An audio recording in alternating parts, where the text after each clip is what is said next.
pessoal! Então vamos conversar hoje sobre a questão do desenvolvimento de gêmeos.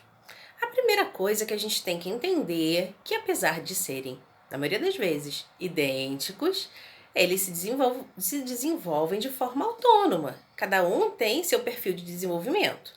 E isso às vezes pode preocupar um pouco a gente, porque se a gente já toma naturalmente referência por crianças da nossa convivência próximo, pelo irmãozinho, como foi que ele se desenvolveu, pelo vizinho que tem a mesma idade, pensa quando a gente tem crianças com a mesma idade. E é inevitável que isso aconteça, eu super entendo vocês.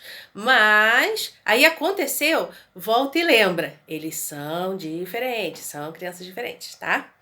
Outra coisa, como eu já comentei anteriormente em stories com vocês, é que os gêmeos em geral, eles nascem prematuros. E daí isso é um outro fator que colabora para algum atrasozinho nesse desenvolvimento.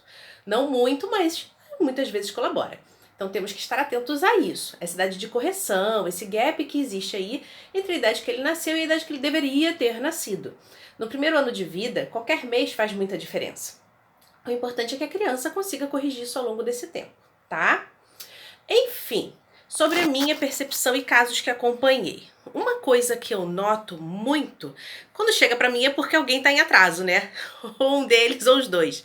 Mas enfim, só acompanhei casos em que um apresentou atraso de fala, de linguagem, e o outro estava se desenvolvendo muito bem. O que eu observava? O que acontecia com muita frequência, né? Aquele que era mais safo, mais esperto, mais desenvolvido, mais solto, seja lá como a gente vai classificar isso, mas aquele que estava bem na fita, ele acabava ocupando o lugar do outro, o turno do outro. E como eu falo com vocês sobre essa questão do turno, não é?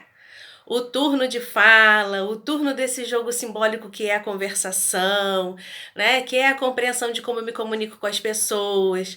Então a gente vê aquela tentativa do pequeno conseguir tentar falar, tentar responder, e o outro espertinho vai, passa na frente e já responde. E com o tempo, o que acontece? Esse menos desenvolvido, ele vai se acomodando a essa situação, ele vai entendendo que ele não precisa falar, que ele não precisa se expressar, porque o outro tá ali e vai fazer isso por ele. Então isso é um fator que a gente tem que tomar muito cuidado. Na terapia, o que eu costumo fazer?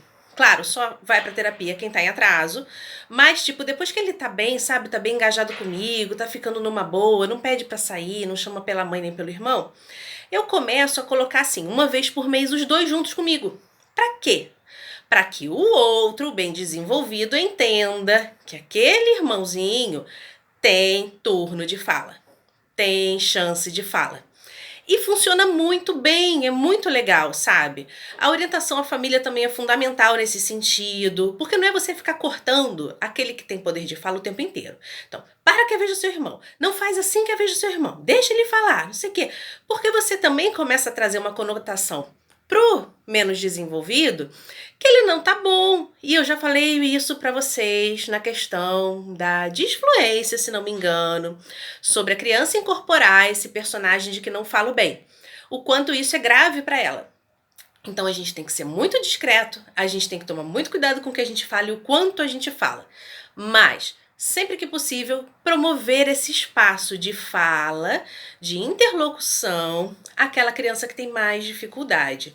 E sim, gente, viu que está muito discrepante, procurar ajuda, porque a ajuda vai fazer, que é o fonoaudiólogo, né, vai fazer o diferencial na vida de vocês e no desenvolvimento da criança, tá bom? Eu espero ter colaborado um pouco com vocês. Tem muita coisa pra gente falar. Aos poucos eu vou jogando mais vídeos aqui para orientar e para poder auxiliar nesse processo. Um grande beijo a todos.